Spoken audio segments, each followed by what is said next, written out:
Olá, estimados estudiantes, empresários, socios internacionales e toda a comunidade nacional e internacional.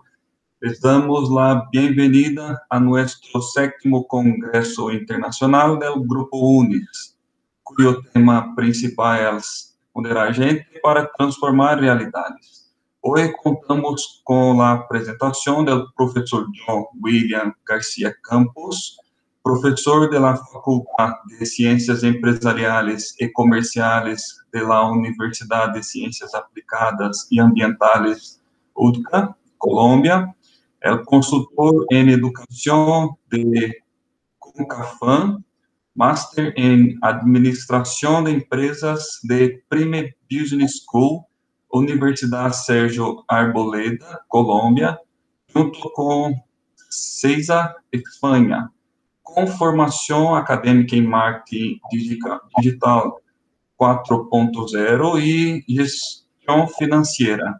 Conta com mais de 9 anos de experiência trabalhando no setor público e privado.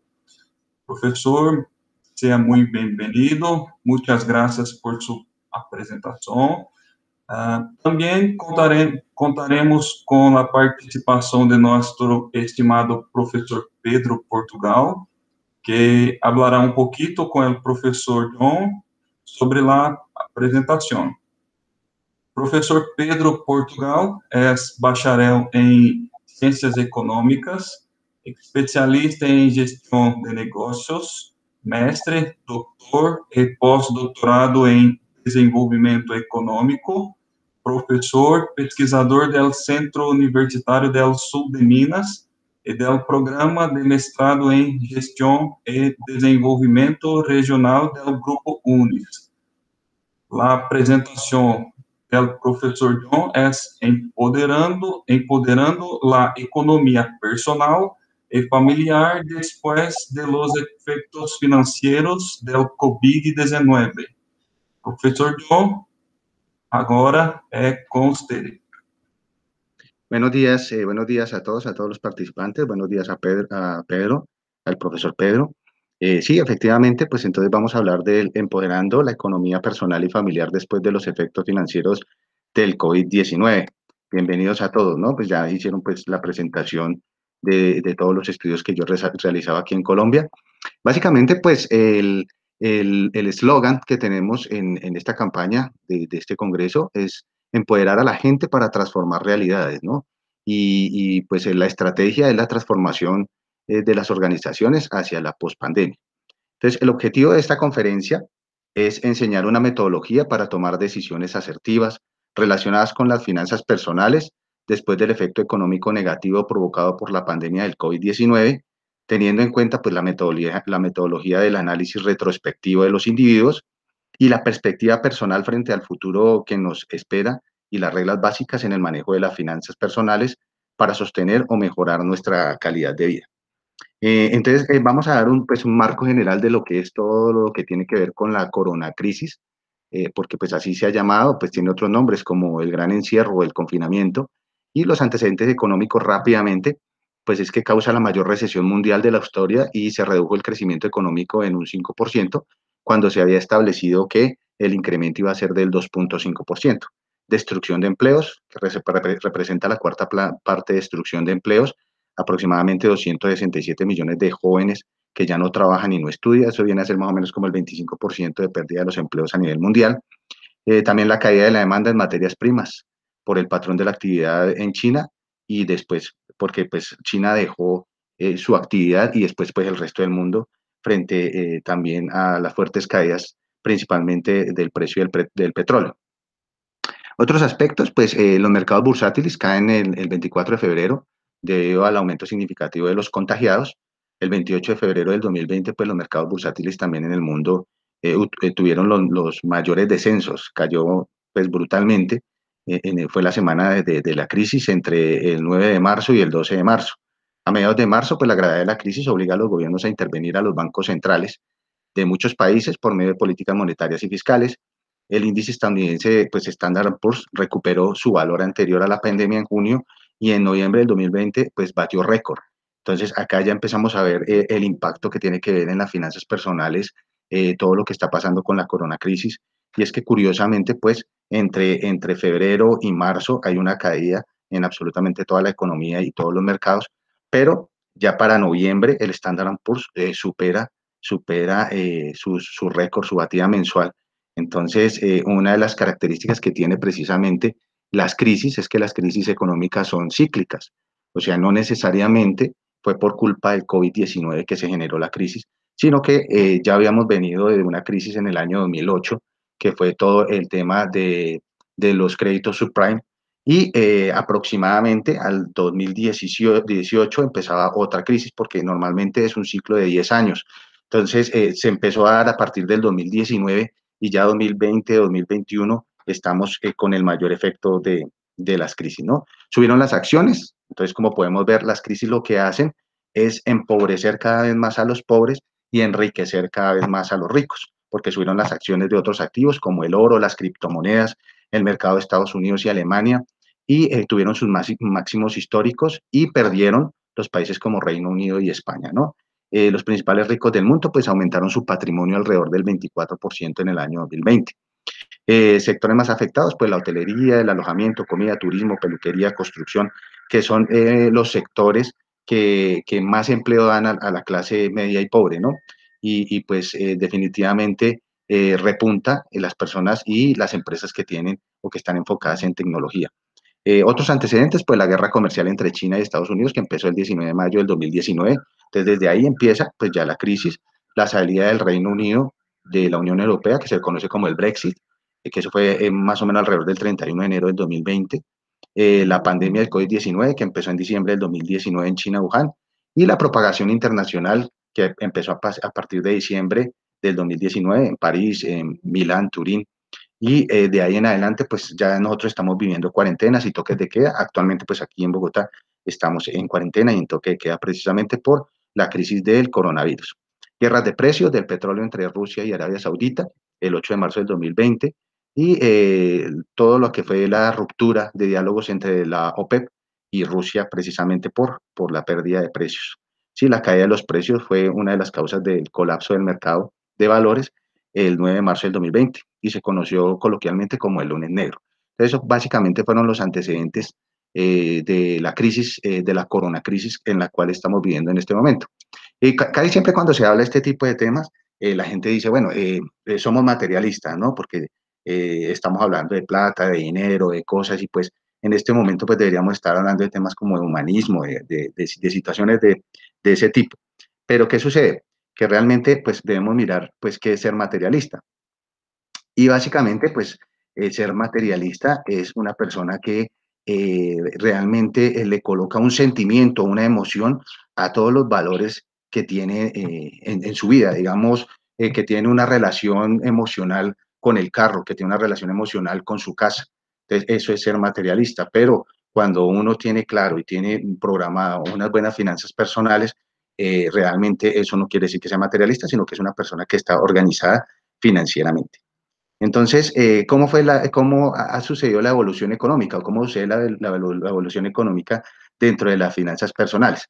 Entonces, normalmente después de los 65 años, que digamos que la población económicamente activa oscila entre los 16 y los 65 años de edad, entonces, ¿qué sucede? ¿Cuál es el resultado de todo ese trabajo? ¿No? Porque finalmente, pues las finanzas personales es un resultado. Entonces, después de los 65 años, normalmente el 1% de las personas que están por encima de los 65 años son ricos. Entonces, son personas que tienen pues un volumen económico muy alto.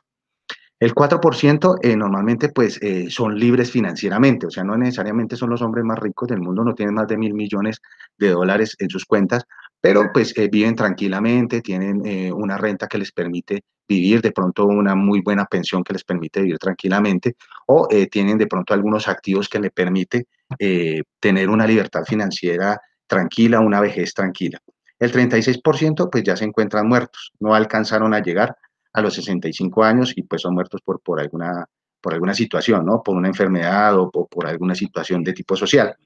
Y pues lo curioso de la situación es que el 59% de las personas que están por encima de los 65 años se encuentran quebrados, o sea, no están en una situación cómoda que les permita, pues, vivir de una manera tranquila, ¿no? ¿Cómo sabemos que las personas de 65 años están quebrados? ¿Cuáles son los síntomas?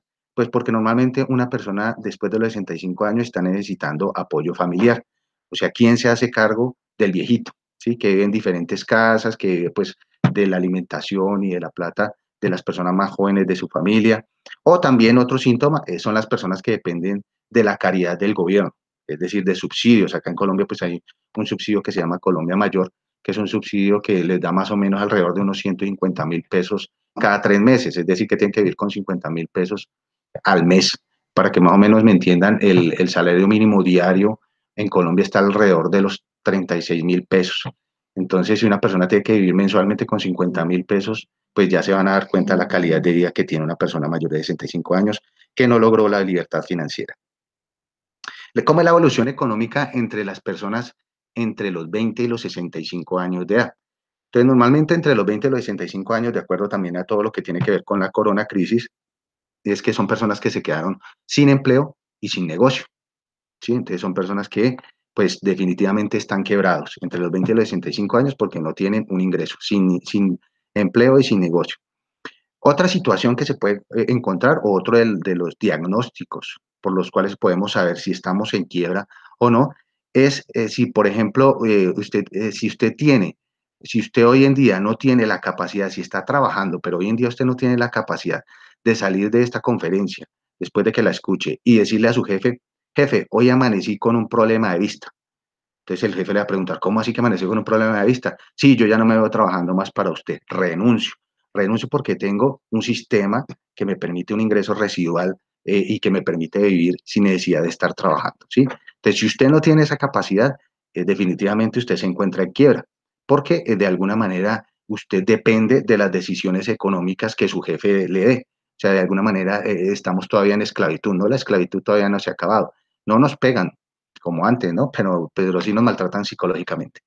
Entonces, ese es uno de los síntomas. Otro de los síntomas es que si el día de hoy usted, digamos, no le han pagado su salario, no le han pagado su ingreso, pero ya ese dinero tiene destino, eso significa que usted se encuentra en quiebra, porque no le han pagado y ya eso ya tiene un destino. O sea, es decir, tiene que pagar, ya tiene un destino para el arriendo, ya tiene un destino para la alimentación, ya tiene un destino para deudas. Y finalmente cuando llega, pues usted simplemente lo que hace es ver pasar la plata de una mano a la otra. ¿Sí? Entonces, definitivamente se encuentra quebrado. Y otro síntoma con el cual usted puede saber si entre los 20 y los 65 años de edad está quebrado es cuando usted tiene deudas con terceros. No estoy hablando de deudas que tengan que ver con créditos de vivienda o créditos de tarjetas de crédito, sino digamos que usted le debe al tendero de la esquina, le está sacando fiado, ¿sí? Le está sacando la alimentación fiada, o debe el arriendo, o le pide prestado para el transporte a otra persona, a un compañero de trabajo. Entonces, eso denota que usted se encuentra en quiebra financiera entre los 20 y los 65 años de edad. Aquí en este tema financiero, pues también se trata todo lo que tiene que ver con la carrera de la rata o el ciclo de la rata. Que el ciclo de la rata básicamente es que usted tiene deudas, entonces pues se queda, al pagar las deudas, pues se queda sin dinero. Entonces, ¿usted qué tiene que hacer? Pues como no tiene dinero, tiene que ir a trabajar. ¿Para qué? Para tener dinero. ¿Para qué? Para poder pagar las deudas y se queda usted al pagar las deudas sin dinero y entonces ¿qué tiene que hacer? Volver a trabajar. ¿Para qué? Para tener dinero. ¿Para qué? Para volver para pagar las deudas. Entonces, como ustedes se dan cuenta, eso es un círculo vicioso, eso es lo que se conoce como el ciclo de la rata. La persona corre, corre, corre, trabaja, trabaja, se levanta a 8 de la mañana, llega y se acuesta a las 10 de la noche, trabaja, trabaja, pero absolutamente no va para ningún lado, se quedó sin un peso. Sí, normalmente trabaja, pero nunca tiene nada, nunca progresa. El premio Nobel de Economía, Joseph Stiglitz, en su libro El precio de la desigualdad, expone la mentira de la meritocracia, ¿no? La mentira y la teoría del esfuerzo personal, señalando que el 90% de los que nacen pobres mueren pobres por más esfuerzo o mérito que hagan, mientras que el 90% de los que nacen ricos mueren ricos independientemente de que hagan o no hagan mérito. Entonces, ese es un tema muy importante, ¿no? Salir de la pobreza no es nada sencillo y pues nos hicieron o nos metieron psicológicamente que hay que esforzarnos, que hay que tener méritos, que hay que tener esfuerzo personal para salir de la pobreza, pero realmente pues no es que funcione mucho. Hay que hacer otro tipo de cosas en la economía 5.0 para poder salir adelante, que es lo que vamos a ver un poquito más adelante. Todos tenemos las mismas oportunidades, pero no todos tenemos las mismas posibilidades, Miguel Ángel Cornejo. Esta es la estructura de la inteligencia emocional. ¿Por qué hablo de la inteligencia emocional? Porque básicamente lo que tenemos es que salir de la programación mental que nos dieron nuestros padres y el mismo sistema educativo, en donde nos dicen que, pues, que hay que trabajar duro para conseguir cosas y pues realmente, como ya vimos, según lo que dice Stiglitz, pues no funciona de esa manera.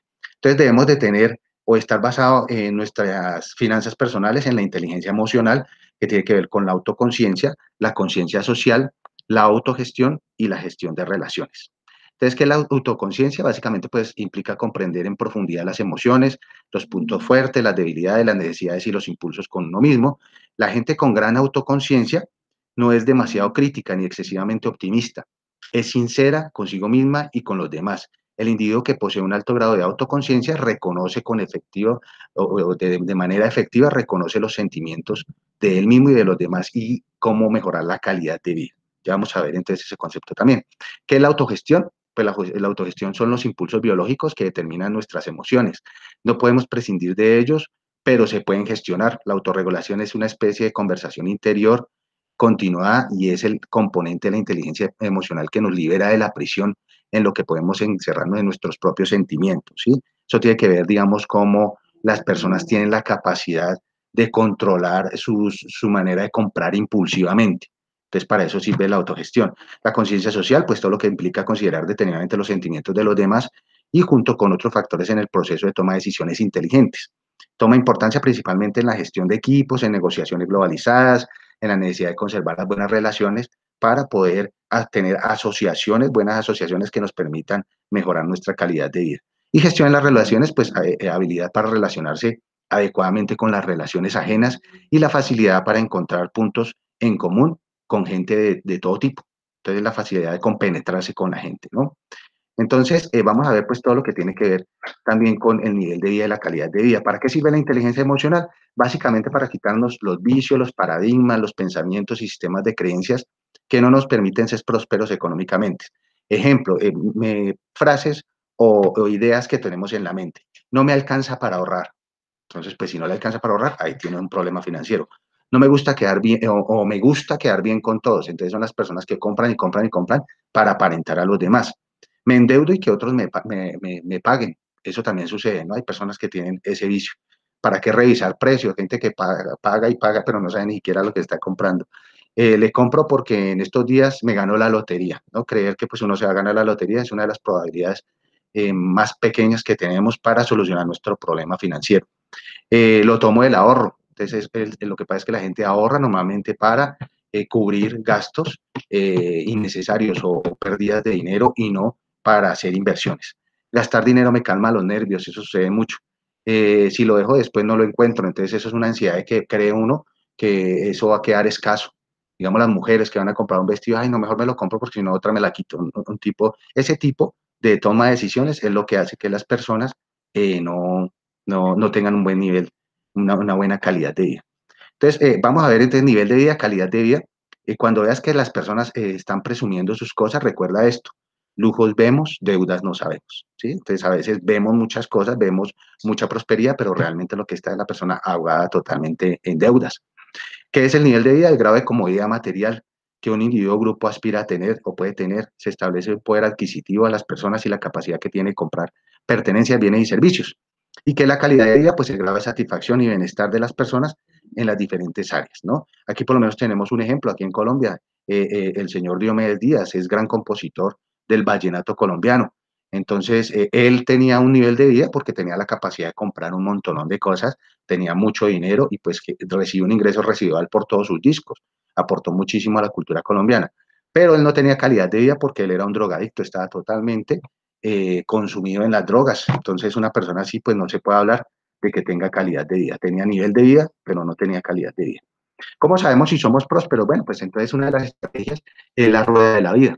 La rueda de la vida, pues básicamente son 10 áreas, 10 aspectos de la vida donde nosotros nos podemos calificar, podemos hacer un diagnóstico de 0 a 10, cuánto estamos en cada área y ya posteriormente con el paso del tiempo, de acuerdo a los objetivos y metas que nosotros tengamos, podemos volver a evaluar a ver si hemos evolucionado en la rueda de la vida. Entonces, de 0 a 10, cómo voy en crecimiento personal, ¿sí? De 0 a 10 en negocios y estudios, si he tenido buenos aumentos de títulos y buenas oportunidades a nivel académico o en los negocios, cómo he evolucionado. De 0 a 10, cómo ando con la familia, de 0 a 10, qué tal tengo o estoy en salud, ¿no? Conozco también muchas personas que tienen dinero, pero que están muy mal de salud. Amigos, ¿cómo estamos de amigos? De recreación y diversión, de amor, de contribución y de finanzas. En la parte espiritual también hay que tenerla en cuenta. Entonces, todos estos 10 aspectos nos permite inferir de que la persona es próspera cuando está más o menos entre los 8 a los 10 en todos los 10 aspectos de la vida, ¿sí? Entonces, la prosperidad es eso, se refiere a la parte favorable, a tener éxito en las diferentes 10 áreas de la vida. Entonces, una persona próspera no necesariamente tiene que estar nadando en dinero, pero sí tiene una prosperidad porque está muy bien en todas las 10 áreas. Esta es la ecuación de las finanzas personales.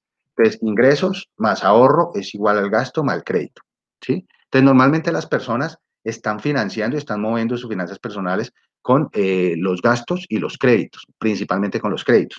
Entonces, tienen 3, 4 tarjetas de crédito, tienen el crédito hipotecario y el crédito del vehículo. ¿Qué sucede? Que normalmente si usted analiza eso que yo acabo de decir, está financiando con crédito, está financiando gastos. Entonces, es una persona que totalmente está en la quiebra.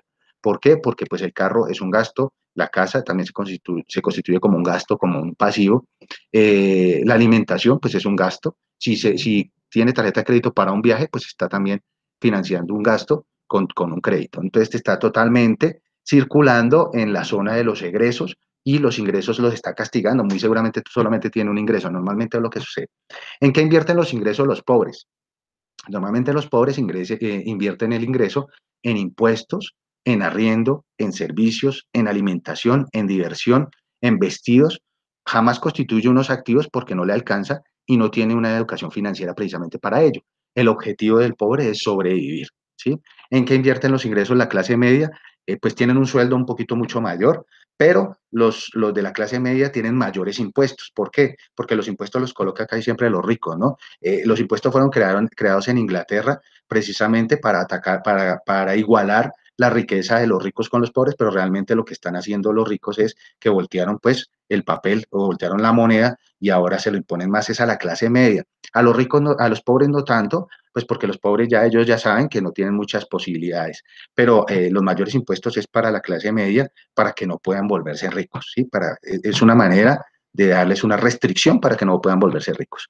En gastos, educación, servicios, vestuario, salud, deudas, tienen mayores deudas, hipoteca, vehículo, créditos y tarjetas. Por eso también les hacen el huequito psicológico para que siempre estén consumiendo créditos y normalmente estén en el ciclo de la rata que ya le habíamos hablado, ¿no? Que la ruleta rusa, pues tarjetas pagadas con otras tarjetas. Y el objetivo de la clase media es figurar, ¿sí? Es figurar. ¿En qué invierte los ingresos la clase alta? Pues los reinvierten en un sistema. Ellos no pagan impuestos porque los gobiernos los apoyan. ¿Por qué los gobiernos los apoyan? Pues porque ellos son los que financian las campañas políticas. Pues por eso ellos tienen un sistema en donde no pagan los impuestos y hay instrumentos financieros que le permiten no pagar los impuestos. Tienen activos normalmente. ¿Qué tipos de activos? Pues reciben ingresos pasivos. Ya vamos a ver adelante qué son los ingresos pasivos y los activos. Reciben dividendos por un negocio, reciben rentas por una propiedad, reciben regalías por una venta o una comercialización de talentos. Entonces, ustedes sabían, por ejemplo, que Michael Jackson es más rico que ustedes, pues sencillamente, y Michael Jackson está muerto, pero lo que sucede es que él recibe regalías por el talento que tiene. A pesar de que está muerto, todavía sigue recibiendo regalías. Este es el cuadrante del flujo del dinero. En la parte izquierda se encuentran los empleados y los autoempleados. En la parte derecha se encuentran los dueños de negocio y los inversionistas. Entonces, un empleado, ¿cómo consigue dinero? Lo consigue porque él suministra tiempo por dinero, a cambio de dinero. El autoempleado, pues es la estrella del negocio. Si no está en el negocio, pues el negocio no funciona. Normalmente, pues la gente tiene un empleado, normalmente la gente, pues son empleados y reciben un ingreso lineal. ¿Qué es un ingreso lineal? Que digamos, si tiene un contrato laboral por 2 millones de pesos mensualmente, pues va a recibir 2 millones de pesos, 2 millones de pesos. Eso es un ingreso lineal. Y los autoempleados más o menos es lo mismo. Después de su ejercicio contable, vienen a ganar más o menos el 3%, el 2% del ejercicio contable.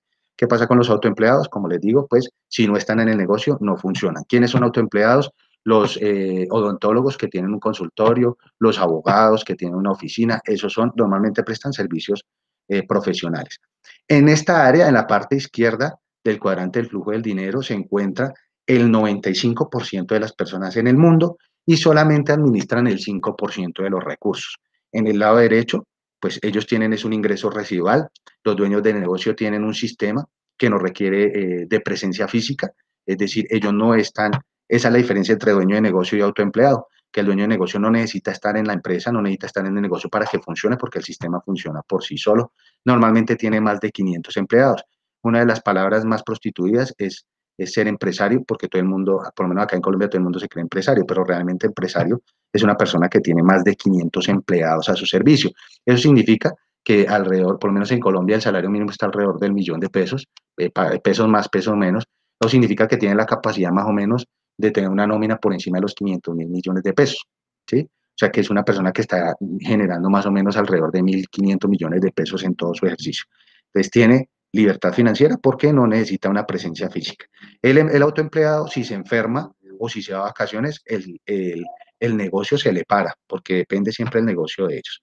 Y el inversionista lo que hace es que el dinero trabaje para él. Entonces ya son personas que tienen mucho volumen de dinero e invierten en muchos activos y el dinero es el que trabaja para él, ellos no trabajan tampoco.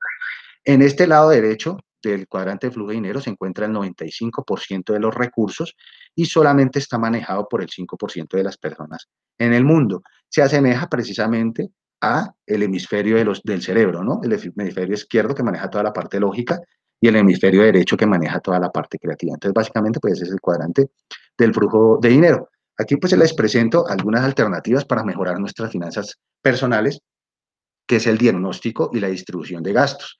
Entonces, aquí yo saqué estas estadísticas, están dadas por el DANE, que es el Departamento Administrativo Nacional de Estadística acá en Colombia, pero pues en todos los países se encuentra un departamento que maneja las estadísticas. Y se ha descubierto aquí en Colombia que estos son los porcentajes en los cuales una persona pues invierte o distribuye sus gastos. Entonces, el 28.7% los distribuye en alojamiento, el 18.3% en bienes y servicios diversos, el 15.9% en alimentos y bebidas no alcohólicas, el 9.5% en transporte, 8.4% en restaurantes y hoteles, 3.9% en prendas de vestir y calzado, 3.5% en muebles y artículos, 3.3% en información y comunicación, 3.1% en recreación y cultura, 3% en educación, 1.7% en salud y 0.7% en bebidas alcohólicas y tabaco. Esos porcentajes pues pueden variar de acuerdo a las culturas y a los países, ¿no? Pero más o menos el ejercicio, ¿cuál es? Es que uno coloca mes a mes los gastos de acuerdo a esos rubros, por lo menos en alojamiento, entonces cuánto pago yo de arriendo, cuánto es el gasto de mi vivencia, y lo coloco en la distribución actual y lo comparo con la distribución técnica al calcular el porcentaje de mi ingreso mensual que yo recibo. Y de esa manera yo sé si estoy gastando más del promedio de la población. Es decir, si a mí en alojamiento me sale el 35%, significa que estoy gastando mucho más en alojamiento que el promedio de la población colombiana en este caso. ¿Listo? También es importante pues controlar todo lo que tiene que ver con los gastos hormiga. Los gastos hormiga son esos gastos que a diario nosotros estamos haciendo y no nos damos ni cuenta. Entonces, 4.000 pesos en una gaseosita, 2.000 pesos en la empanada, 2.500 en paquete de papas, 2.500 en café, 15.000 pesos pues me dio el antojo de la hamburguesa y pues me da pereza caminar hasta mi casa, entonces 3.000 pesos de bici taxi de ida y vuelta. Entonces, acá hay un sistema que se llama bici taxi que uno le paga a la persona, es unas bicicleticas en donde llevan a las personas y cobran pues un precio por eso. Y 32.000 pesos se le fue en gastos hormigas. Si usted hace, aparentemente eso es poquito, pero si usted hace la sumatoria diario, mes a mes, se va a dar cuenta que al año usted gasta un montonón de cosas en cosas innecesarias que no le permite cumplir sus sueños ni sus metas que se ha colocado en la vida. ¿Listo? Este es el presupuesto mensual que normalmente uno debe tener, ingresos, el salario, otros ingresos, subsidio familiar, rentas, comisiones, bonificaciones, ese tipo de cosas, ¿no? Entonces, total ingresos, total los egresos, que son las deducciones obligatorias, deducciones por donaciones, vivienda, alimentación, educación, transporte, que es más o menos lo que la manutención de la mascota, porque la mascota ya hace parte de la familia y se constituye ya un gasto. Normalmente una mascota tiene dentro de su salud tiene un problema, casi todas tienen algún problema, las mascotas por razas y ese tipo de cosas. Y la parte de créditos, tarjeta de crédito 1, 2, 3, porque normalmente manejamos 3, 4 tarjetas de créditos, cosa que está totalmente deteriorando nuestras finanzas personales, el crédito de consumo, de vehículo, de libre inversión, y eso nos daría pues el superávit y el déficit, y ahí sabemos cómo vamos mensualmente. Entonces no sé si de pronto ahí tengan alguna inquietud, no sé si cómo voy de tiempo. También podemos, digamos, dentro de las finanzas personales, pues tener en cuenta todo lo que tiene que ver con los ingresos, ¿no? Todo lo que tiene que ver con el ingreso. ¿Qué son los ingresos? Entonces, pues básicamente el ingreso es la cantidad de dinero ganado o recaudado que yo tenga, independientemente de la diferente fuente que yo tenga. Los ingresos activos, hay dos tipos de ingresos, ingresos activos y el ingreso pasivo. El ingreso activo es cuando yo necesito trabajar para conseguir el ingreso. Ejemplo, un salario.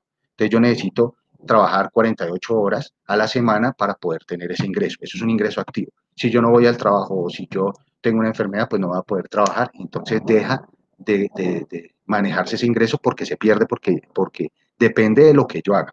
Y hay otro ingreso, que son los ingresos pasivos.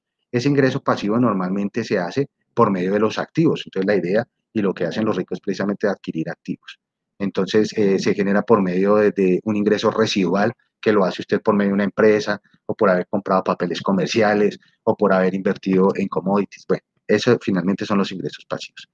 ¿Qué son, por ejemplo, la capacidad de ahorro? ¿O cómo hacemos nosotros para ahorrar? La capacidad de ahorro tenemos que hacerla por medio, cuando ingresamos en nuestra economía particular, una cantidad de dinero que la sacamos. Normalmente, pues utiliza la ley de Pareto y es que del 100% que usted gana, el 20% necesariamente debería ser para un ahorro y ese ahorro no necesariamente debe ser para cubrir necesidades o para cubrir contingencias, sino que debe ser un ahorro para utilizarlo para inversiones.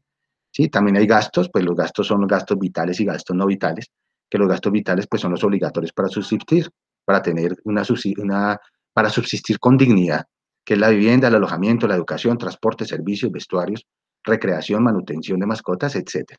Y los gastos no vitales, por ejemplo, una consola de videojuegos, eso es un gasto no vital, es un ingreso que no va a volver, que no retorna, y también los gastos hormiga, que fue lo que vimos ahorita. En el tema de créditos y deuda, pues son operaciones en las que las entidades y las personas particulares ponen a disposición una cantidad de dinero y en base a esa cantidad de dinero, pues uno tiene que pagar el capital más los intereses. Tipos de crédito, pues hay varios: de consumo, comercial, hipotecario, de personas para vehículos, educativo, microcrédito y crédito empresarial. Entonces, básicamente, digamos que esas son los componentes de las finanzas personales, de nuestra ecuación. La idea es aumentar los ingresos y el ahorro para empezar a tener o a buscar la libertad financiera. Cuando usted tiene dentro de la ecuación los ingresos y los ahorros igual a los gastos y los créditos, eso es lo que se conoce como el punto de equilibrio. Eso significa que va por muy buen camino y que ya puede empezar a buscar la libertad financiera, que básicamente es que sus ingresos y su ahorro esté por encima del gasto y el crédito y que toda la financiación que usted haga en su vida sea con base en los ingresos y en el ahorro y no con base en el crédito, y menos pues el crédito para financiar gastos.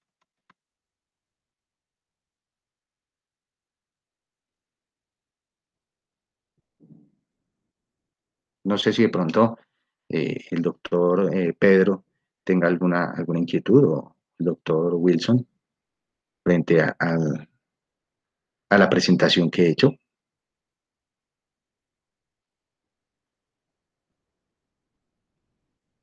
Si me están escuchando. Sí, sí. Muy bien, profesor John, yo voy a hablar español. Espero que usted pueda me comprender. Excelente presentación, excelente conferencia del profesor John. Gran presentación, perfecta.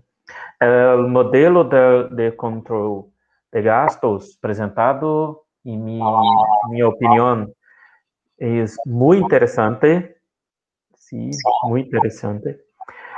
La crisis de COVID-19 aumentó la desigualdad social, la desigualdad económica en todo el mundo, especialmente en América Latina, Sí. que ya era la región más desigual del mundo. Brasil también se encuentra entre los 10 peores países del mundo en términos de desigualdad de ingresos y desigualdad de oportunidades. Sí, ausência de igualdade de oportunidades que usted hablaste muy bien de Joseph Stiglitz. Hoy en día es el gran problema. Y para cambiar esta situación, necesario es empoderar a las personas, empoderar a la gente.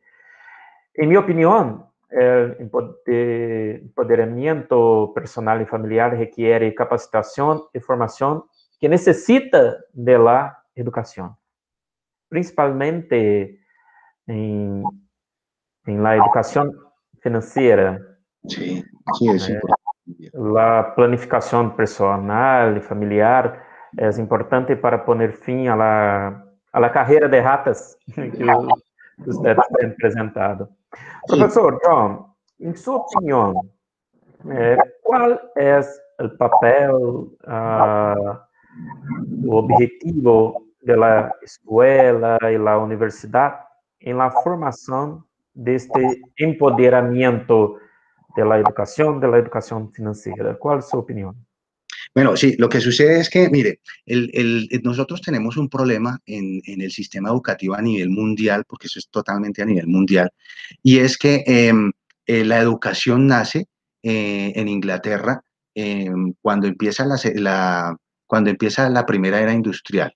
En este momento nosotros estamos en la era de la influencia, pasamos de la era de la información a la era de la influencia. Entonces, en la era industrial funcionaba muy bien el lado izquierdo del cuadrante de flujo del dinero, ¿sí? O sea, ser empleado, ser autoempleado, funcionaba muy bien. Y la academia estaba diseñada para generar competencias hacia el hemisferio izquierdo de nuestro cerebro, es decir, competencias más lógicas, competencias matemáticas, competencias de productividad, competencias de efectividad, ¿sí? Entonces funcionaba muy bien el ingeniero que manejaba muy bien las matemáticas, funcionaba muy bien el abogado que manejaba muy bien las leyes, funcionaba ese tipo de carreras tradicionales que nosotros estamos dando en las entidades de educación superior. Pero ¿qué sucede? Sucede que ahora ya no se necesita ese tipo de competencias porque hay una destrucción masiva del empleo y las organizaciones ya no son burocráticas, sino son planas. Es decir, usted encuentra una organización donde está el dueño del negocio contrata a un gerente y de ahí para abajo todos son empleados. O sea, ya no hay ni siquiera un plan carrera, una posibilidad de evolucionar dentro de nuestras organizaciones. Entonces ya es necesario que las personas se pasen al cuadrante derecho. Es importante que les generemos competencias de creatividad de modelos de negocio, ajustadas precisamente a los factores tecnológicos, ¿no? A todo lo que tiene que ver con comunicaciones. Y buscar la manera de que también tengan más competencias para ser inversionistas y dueños de negocios. Ese es el problema que tenemos en este momento. Las universidades están entrando en crisis, la mayoría están en quiebra financiera porque los estudiantes, las personas ya se dieron cuenta que estudiar ya no es un negocio. O sea, antes usted colocaba un título profesional en la sala de su casa y usted ya lo había hecho, ya había hecho el gol. Hoy en día, después de que usted tiene un título profesional, a los 8 días ya es obsoleto, porque la información está evolucionando a una velocidad muy alta. Entonces, ya usted entra a Google y usted ya consigue casi que toda la información. Entonces, eso es lo que tenemos nosotros que enfocar, que las personas tengan unas competencias enfocadas mucho más a la creatividad que a la parte lógica. Por eso se habla del cuadrante del flujo de dinero. La idea es que ya nos empecemos a pasar todos es al lado derecho de ese cuadrante, que tiene que ver con el hemisferio derecho de nuestro cerebro. Por eso también se habla de la inteligencia emocional, de tener la capacidad de solventar nuestros fracasos financieros y nuestros éxitos financieros. ¿Sí? Porque, ¿qué sucede? Que las personas cuando pierden el empleo, pues empiezan a desesperarse, empiezan a tener conflictos familiares en su casa, empiezan a pelear, suicidios, ese tipo de cosas, sencillamente porque no han entendido que debemos de aprender a convertir nuestros fracasos en éxito. Es decir, el camino hacia el éxito es el conjunto de muchos fracasos. Y a nosotros en la educación tradicional nos enseñan que si usted comete un error, pues usted está mal. Que si usted tiene algún fracaso, pues usted está súper mal.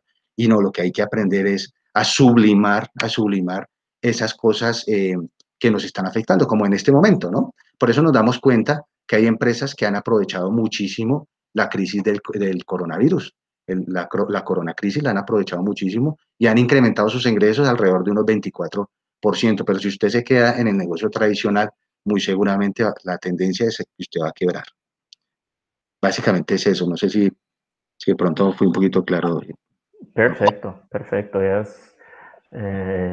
En mi opinión, eres el gran desafío de la universidad, de la educación, desde post-crisis, post-corona crisis.